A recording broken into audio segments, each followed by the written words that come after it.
we're talking about, in chapter 6, we're talking about the cloud and networks. And we really kind of work backwards from the way the chapter is presented.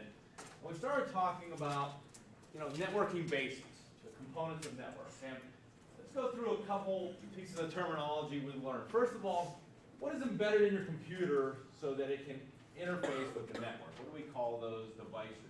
Ethernet. Okay, Ethernet is the protocol that's used, right? But what is in your computer? You have two in your laptops, to tell you the truth, Ashley. The network interface card. Yeah, you have two network interface cards, and that is, the card that allows your computer to interface with the network, right? You have a wireless, they call them NICs, wireless NIC and an Ethernet NIC, okay? So Frank is right. The next step is, if it is a hard code, the way we connect is through Ethernet. We call those Ethernet cables. They're really not Ethernet cables, but they became synonymous with that.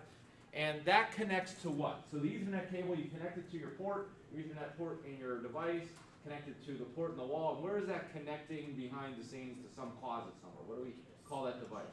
It's connecting to a switch, right? And you are really reserving a section or a port on that switch, all right? Now the other thing is, you might have a wireless NIC. How is that communicating through the network? What's the next step? It goes from your wireless NIC to where? What's the next device in the process? It's up here. The access point. And the communication between your computer and that access point is what? What do we know that as? We know it as Wi-Fi. And what's the protocol? What's the number for the protocol? 802.11. Ethernet is 802.3. So 802.11, 802.3. I want you to know those. I want you to understand what those are. Okay, and there's different flavors of 802.11. There's A, B, G, all those good things. So the switch is kind of the hub. It kind of brings everything together. And that's how we network things together on a network. Now let's talk about speeds a little bit. Okay, let's talk about speeds a little bit on a network. And we also talk about the internet a little bit. But 802.3, that's wired LAN, and it has this speed, 10, 100, 1,000. And what's Mbps mean? What's Mbps? Knowing your prefixes we learned in the previous section. Katie, go ahead. Good guess. Like megabytes per second. Okay. One thing, that's a great guess, but we have a lowercase b there. Okay? Bits, megabits per second, okay? Usually this kind of stuff is measured in bits. Communication speeds are expressed in bits. That's why you see the lowercase b, and memory size is expressed in bytes. And remember, there's 8 bits in a byte. So it's talking about the number of ones and zeros we can send. So this is megabits per second. Why is there 3 different ones? 10, 100, 1,000. Why do we see that? What's the 10, 100, 1,000? Why do you think there's different speeds? And that's what ours is, 10, 100, 1,000. It depends how fast the device can communicate, right? It can handle up to 1,000 megabits per second, which is actually a gigabit. Okay, that's 1 gigabit per second. But some devices can't communicate that fast. So these are the 3 channels or options we can have when we're using Ethernet. Okay? When we talk about 802.11, okay, there's different flavors of that, but it used to be 54 megabits per second was the standard. Now some of the other ones, that was like when we had A and B. You guys remember 802.11, A, B? I don't know, maybe not. But there was A, B, there's G, now we're up to N. It can communicate up to 600 megabits per second. The same thing with Bluetooth. So you think about it, this is still a faster option for you, and plus you're getting your own port at this case. So communication, K stands for 1,000. You guys understand that. M stands for 1,000,000. G stands for 1,000,000,000. Communication speeds are expressed in bits. Memory sizes are expressed in bytes. All right. So a couple other things. Let's go back. Now that we understand some communication networks, let's talk about something called the cloud. Okay. What do you understand the cloud to be? We've talked about the cloud already in this class. What do you understand the cloud to be? In simple terms, Brandon, go ahead. What's the cloud? What do you understand the cloud to be? Can you point to the cloud? No.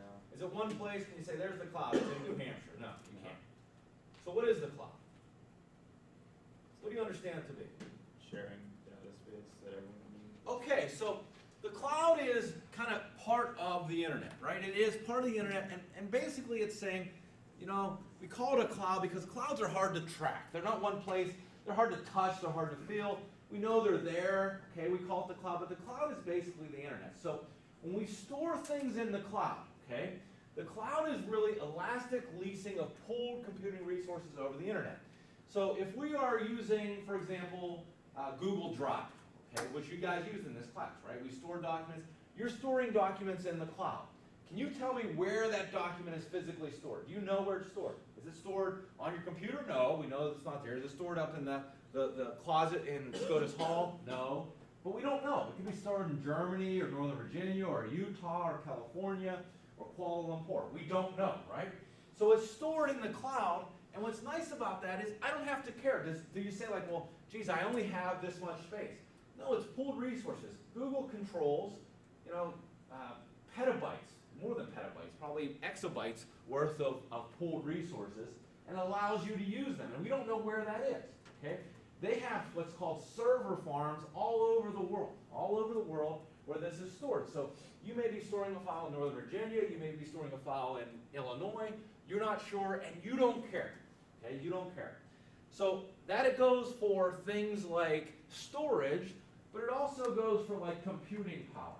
Have you ever heard of Amazon Web Services? You all know what Amazon is, right? Amazon, the online retailer. Well, they also offer something called Amazon Web Services. And what they said is, you know, they've built this whole infrastructure in the cloud that they have, that they support to run Amazon.com. And they have all these sophisticated computer engineers. And they said, hey, why don't we make our resources available to others and we'll charge them for it? So not only like storage space, but computing space. Okay, so what's the benefits of the cloud? So now we kind of understand what the cloud is. I want to understand some benefits of it. From a personal, from a business perspective, what are the benefits of using the cloud? Katie? Unlimited space. Okay, so virtually unlimited space, right? And not only that, okay, so virtually unlimited, but Katie, if I want to go up to a bigger hard drive on my computer, what do you have to do? If you say I don't know, 80 gigs of storage on my hard drive on my computer, I want to go up. What do I have to do? What would you have to do to go up to 160 gigs?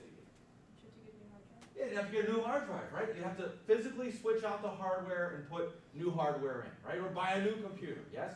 Same thing with a server. Maybe a server has, you know, so much storage space. If we wanted more storage space, hey, we'd have to buy a new server or, you know, upgrade that server somehow. But if I want to go to another plan, like a Google Drive plan, you get, I think it's like 5 gigabytes free, but if you want to go up to 100 gigabytes, what do?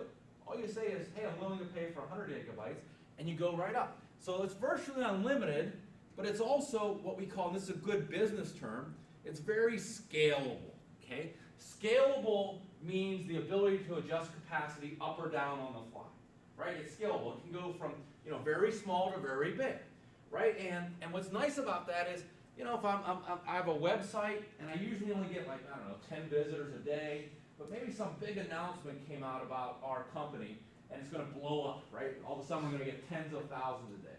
Well, if I'm running it on a server, you know, somewhere up in SCOTUS Hall, it's going to blow up that server and we're going to miss that opportunity. But if I run it on a cloud-based server, easily I can just ramp it up. I can just pool resources and now say, hey, we can handle these million hits we're getting. So very scalable, okay? Flexibility for unpredictable demand while limiting financial risk. We only pay for what we use, right? Which is a good thing, right? It's a good thing to only pay for what we use.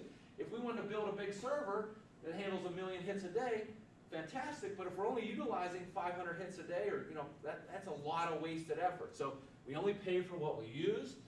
Quickly increase, that's scalable. Programmatically, organizations only pay for what resources they use.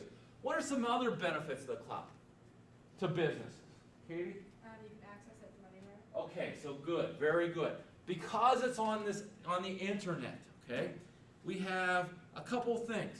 We have no geographic limitation on where we can access it, and we also have no time, okay, no time limitation either. You know, we can access it anywhere, we can access it at any time as well. And the other benefit about this is who do I trust better to manage and back up my data? John Miko, who doesn't do those kind of things, or Google engineers? Who do you think has a better shot of backing up my data? Someone professionally employed to do so, or me? Google engineers, right? So it's professionally managed is a big thing. Okay. Cloud resources are pooled. Many different organizations share some physical hardware through virtualization. The benefits are economies of scale. You guys know economies of scale from economics class.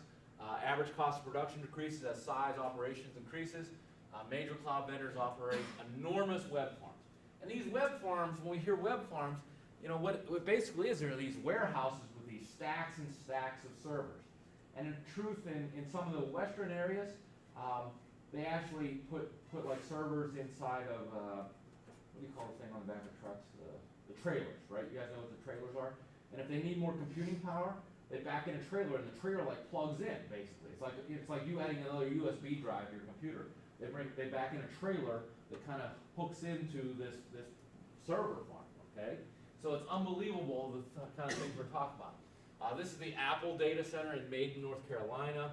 $1 billion facility contains more than 500,000 square feet of computers and processing power. And we can lease those kind of things. We can lease those kind of things. So why is the cloud preferred to in-house hosting? Small capital requirements, speedy development, known cost structure, possible best-of-breed security, disaster preparedness. That's what I'm talking about. We have engineers professionally managing this rather than me. No obsolescence. When I invest in something, it's soon to become obsolete, but let's let the other company worry about that. They can upgrade their servers, go to the newest release. Industry-wide economy of scale, hence cheaper. Why would we stay in-house? Why would we say the hell with the cloud? We need to do it in-house. What are some reasons why would we not go with the cloud? Well, give me some disadvantages of the cloud. What are some disadvantages of the cloud? And go ahead, Frank. It's not 100% secure. What do you mean by that? With those celebrity pictures. That's a good example of the cloud, right? If you think about it, if I have the data on my hard drive at my location, right? I have what's called physical control of the data, meaning it's right here. If I have it under lock and key, I have physical control of it. If I need to destroy it, if I need to, I have physical control of the data. It's at my facility. Sometimes financial firms, are required to have physical control of their data. They can't store it in the cloud because the regulations say they're not allowed to. So they have to have physical control. Another disadvantage of the cloud is sometimes security issues, right? Security issues because if I can access it 24/7 from anywhere, who else can access it from 24/7 from anywhere? Anyone, hackers, right? If they are able to hack into it, if they're able to fake out the system. So control data location, those kind of things are important, okay?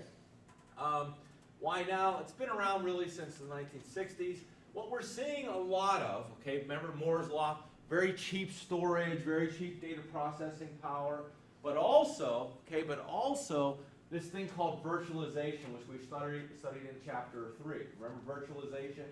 Was it virtually looks like a machine, so you don't have to actually have a machine, you can put it in the cloud and have a virtual machine. I think we talked about those kind of things. All right, so let's talk a little bit about this thing called the internet, okay? Because it is what brings together all this networking capacity. It is the thing that makes having apps on your phone worthwhile. Your phone itself is great for processing, right? It's a beautiful thing, your smartphone. But if you're unable to connect to Wi-Fi to get to the internet, or unable to connect to 3G or 4G, is it very useful? It can make calls, and that's about it, right? Maybe texting. But really, the whole usefulness of it comes together when we think about connecting to the internet. So we talked a little bit about this thing called the internet, and there is a protocol that's used to talk between one another on the internet. And we looked at this a little bit.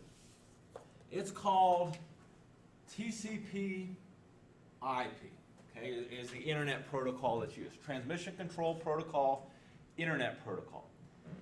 And the way it works, okay, the way it works is we send out data and it has a URL. Let's talk about what is a URL. I mentioned it last class. What is a URL? Give me a URL. Okay. So I type into my browser HTTP. By the way, what does HTTP stand for? Ashley? Hypertext Transfer Protocol. Okay, it's called Hypertext Transfer Protocol. It's telling me this is the way I want to communicate with this location on the internet. Hypertext Transfer Protocol. What other ones have you seen there? HTTP, what else have you seen? What else have you noticed? TPS. Okay, what is S? You're right, HTTPS. What else is that? That doesn't that mean like secure? Okay, what that means is secure, and it means, you know what, I want to speak with this location, but I want it to be encrypted. Okay, secure means encrypted. Encrypted means like talking in code. You know what I mean? Encrypted, like, you know, when you maybe used a letter system or something when you know, a little kid and said, I want to communicate with you, and here's the code breaker. HTTPS stands for HTTP secure. Anyone ever seen the other types of protocols? Maybe if you're an MIS major, a computer science major. How about if we're sending files? Go ahead, someone said it. I heard it. Who said it? Was it you, Frank? Transfer protocol. Yeah.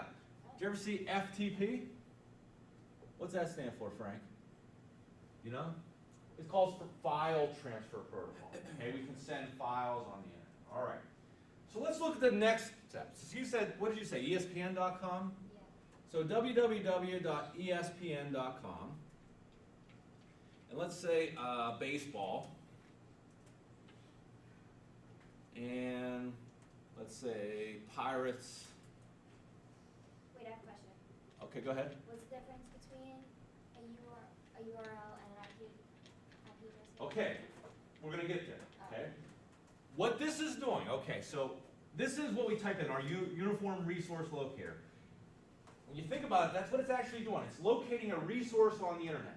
And think about all the resources on the internet. So, the first thing it says is, hey, this is the protocol. This is how we want to communicate. The next thing, what do we call this? ESPN.com. What do we call that? What do we call ESPN.com? Ashley? Domain. Okay, this is called the domain name. And the thing about a domain name is it's very easy for us to remember and associate. We know ESPN, so ESPN.com is ESPN. But behind the scenes, what does the computer translate ESPN.com to that we talked about last class? That code, the unique identifier of every machine on the internet, or every server on the internet, what do we call it? So when I pinged PortagePA.com, it said 106.73.42.152, what was that called? It's an IP address. So there is what they call these domain name servers, and all they do is say, okay, ESPN.com is translated to 178.63.42.162. Okay? That is the address of that computer that's storing ESPN.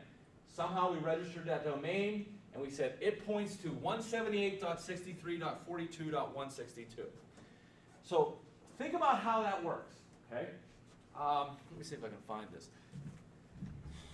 Should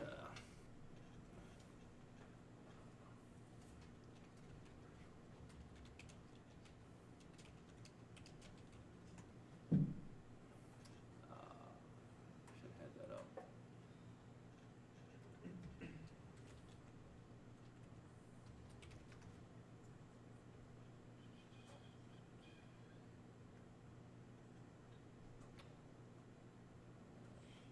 I have it out here.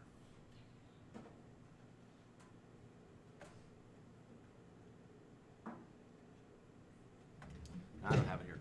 Okay, but if we think about it, how does a zip code work? How does a zip code work? You live in New Mexico. What's your zip code? 8700. Okay, 870 what? 02. Okay. And that we're in Loretto, what's the zip code here? 15940. Okay, 15940. How about anyone from Johnstown? 15940. 15904, isn't it? Yeah. Okay, 15904. Portage, where I'm from, is 15946. How about Hollywood, California? What is it? 90211. 90210. Very good. Okay. How about New York City? Does anyone know that? Me? Huh? Well, 11746. Okay. 11 what? 746. 746. Okay. So every one of those positions means something, and I had a little graphic I can't find right now, but the one basically says, hey, we're Northeast United States, right? Johnstown, Long Island's in there, right? Then we put in a 5, and it says, hey, now we're just talking about this area of Pennsylvania. Then we put in the 9, and maybe we're down to Cambria County. We put in the 4, and now we're down to like central Cambria County. We put in the 6, and now we're at Portage, Pennsylvania. We put in 9, you know, that goes to California. If we put in 0, it zeroes in on Southern California. We put in a 2, and I wish I could find that graphic, but same thing with the 8. So that's how it works. So if you think about when you send a letter, they don't say like, oh, this is for Taylor, right? I know where Taylor lives when we're mailing it from Loretto. They don't care where Taylor lives, right? What do they do though? They say, okay, it has a zip code of 87002. All they care about is this first number. And what's this first number tell them? If you mail Taylor a letter from Loretto, what does this first number tell them? It needs to go west, right? They don't even care if it goes to New Mexico. They said 8 means go this way, right? So maybe the next stop is it goes to, I don't know, Chicago. And they see the 8 again, they say, hey, now we need to go to the west, right? And the west gets it and they say, okay, we get all the H stuff at our processing facility. And now we have 70, that needs to go to an area of New Mexico. And then finally, that area of New Mexico says 02, that needs to go to Taylor's hometown, right? And then, when it gets to Taylor's hometown, they look at the street address and her name and goes from there. So you think about it, it communicates where at we are, right? It kind of drills down, you know what I mean? Like it groups down. The same thing is true with this IP address, okay?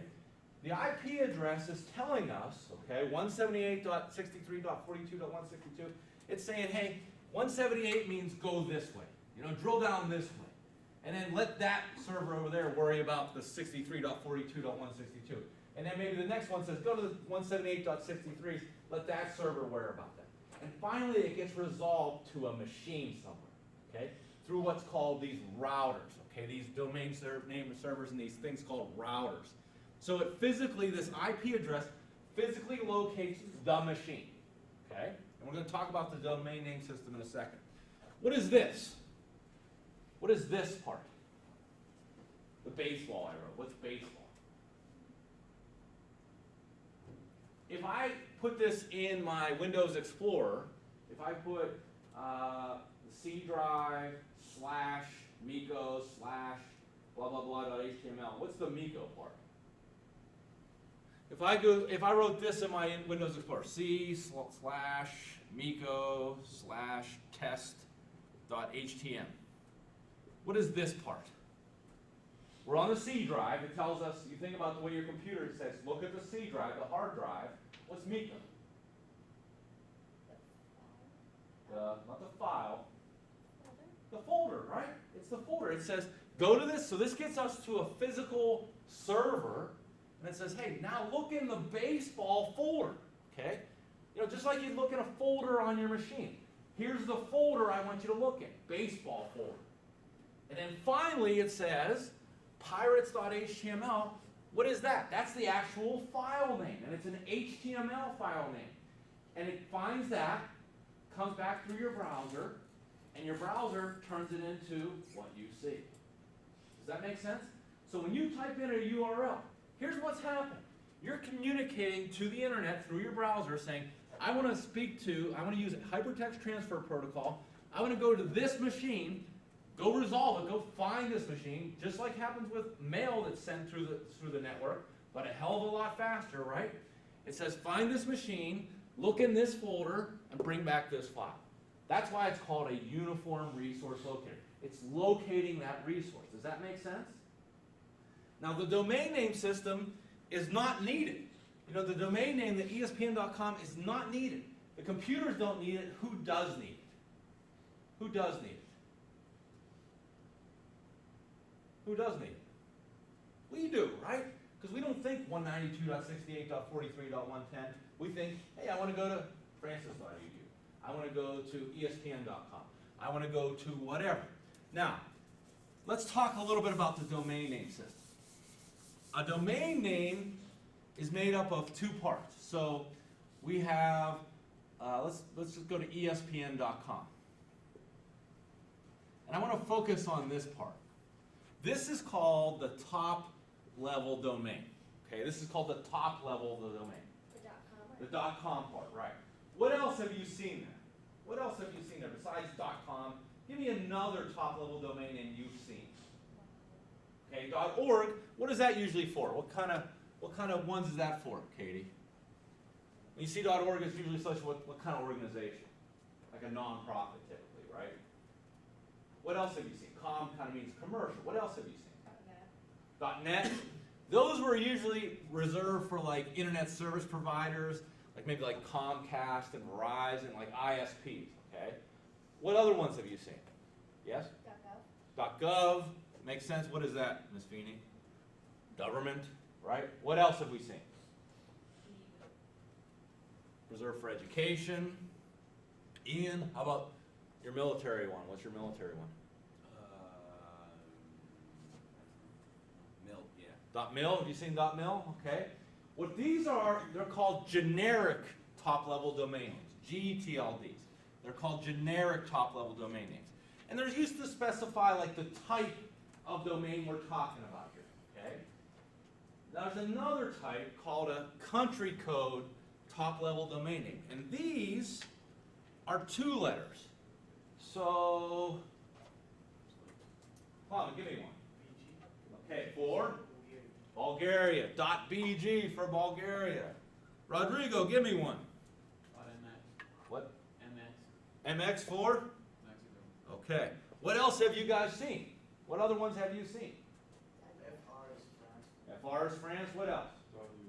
.us, right? How about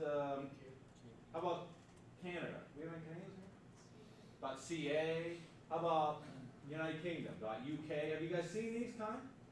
Okay, in truth, some of these, so every country was given their own two-letter prefix. And you can go into Google, well, what the hell, we'll go into Google.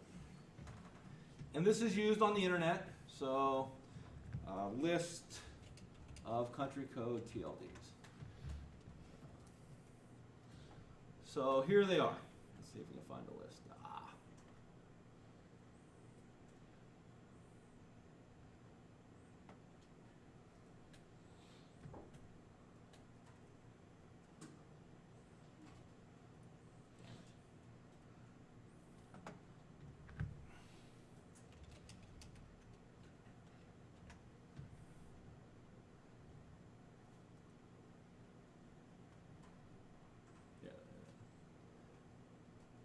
Okay, so these are all the root zone databases, and there's some generic ones like .com. Let's see if we can find .com. .com is a generic one. There's all kinds of ones that aren't used, like .company, .community, .coffee, ridiculous. There's .career, but you see the generic country code ones like .bw is Botswana, .by is BZ is University of Belize, CA is Canada. Now some of these 2-letter ones were bought. For example, a good one is, ever heard of the country Tuvalu? It's an island nation in the Caribbean of about 5,000 people. It's roughly the size of Crescent, I guess, okay? And their country code top-level domain name given to them by the Internet Governing Board was .tv. So what about .tv? It means something, right? It means .tv. So they sold the rights to their country code top-level domain name to a internet service provider for about $50 million. They said, we don't need it. We can sell it so that you can use it. You can administer these domain names. A good one is Columbia. What's Columbia? What is Columbia? .co. Why do you think that's a good one? Why do you think Columbia was real happy to have that? And they've made a lot of money on that. Why do you think they've made a lot of money on it? Okay. There's something called typo squatting, right? In internet world, traffic means money. If you can get traffic to your website, you get money, right? So a lot of people don't put DM for .com, right? They mistype, they type too fast, whatever it is, .co. So you think you're going to vacuums.com, which is a real expensive domain name, to reserve vacuums.com. It's worth a lot of money. And you go to vacuums.co, and they're able to steal some of that traffic. You know what I'm saying? So I don't know. Let's just try one, see what happens. Let's see. Let's do beer.com. See, that one's for sale. So they're making an offer on that domain name. Let's go to ebay.com and I'll show you what domain names cost.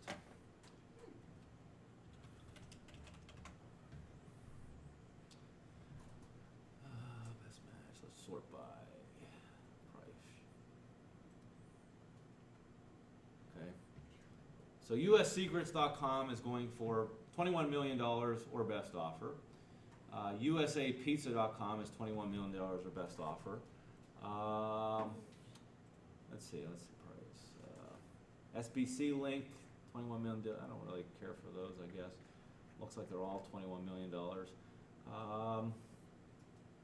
I want to pay less.com, $20 million. Those are a little ridiculous, far-fetched. But there have been domain names that have sold for just the name itself, nothing physical, but have sold for tens of millions of dollars. Okay, so Michael Jackson domain name, I don't know what that would be. www.michaeljoejackson.com, you can own that for $3 million. NetY.com, weboutlet.com. How much does it cost? And so someone owns those rights. How much does it cost to reserve a domain name ourselves? Like if we wanted brandonmec.com. I don't think anyone's trying to sell that yet. How much do you think that costs to reserve? Isn't that a yearly thing? So isn't like Yeah. 30, About how much a year? like 30, 40, About $10 a year. something like that. Okay. All right. So if you, so what people do is they reserve like ones that they think might be popular, and then go out and try to sell them, right? So I'm trying to think of one. Let's do blinds.com because I know the guy that runs blinds.com. Okay, that goes to blinds.com. Now, if I go to blinds.co, okay, someone's trying to sell that domain name, hoping they get, traffic that was meant to go to blinds.com. So those domain names, there's actually people called domainers who like just buy and sell domains, and they make their living that way, and they make a lot of money doing that. I reserve domain. I own like 10 or 15 domain names, and I started reserving domain names back when I was like 24. And I could kick myself because I didn't like go after like the good ones. You know what I mean? I was like going after ones like portageba.com and stuff like that. That's worth nothing. I could have gone after some big ones at that point. But anyways, okay. That's what the domain name system does, okay? That's what the domain name system does. So all we do when we type in a uniform resource locator is we're trying to get to a site on the internet, okay? Now the way it works is there's an association called ICANN.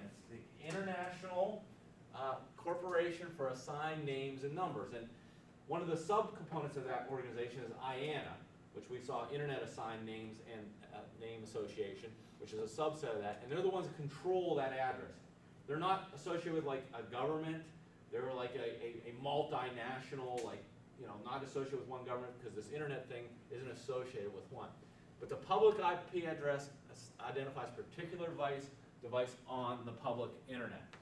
What we saw when we did IP config, we saw your private IP address for your machine. It's not a public IP address, it's an internal IP address. ICANN, what? Go ahead. ICANN does what? ICANN is the association that controls, remember that list I showed you? It controls the standards for things like domain names. Like the .com means commercial.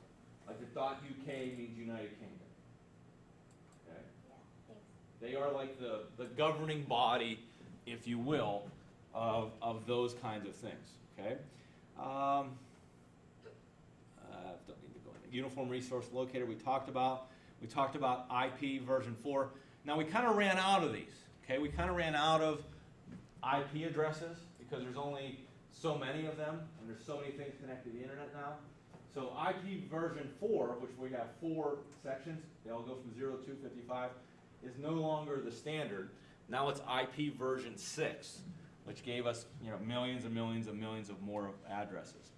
You ever heard of GoDaddy? Okay, they're a registrar. They're an ICANN accredited registrar, so they're allowed to reserve domain names. And you see domain names for like $2 a year. When I used to teach e-commerce class, we used to reserve a domain name from Yahoo for 99 cents and then build our own little web business. I think Mr. Tonkin's teaching that next semester, but I think he's going to do the same thing. So that'd be an interesting class for you to take if you so desire. Well, the 3-tier let's hold off on the 3-tier architecture, and we'll talk about that on Monday. Okay? Have a good weekend. It's supposed to be beautiful. It's supposed to be gorgeous.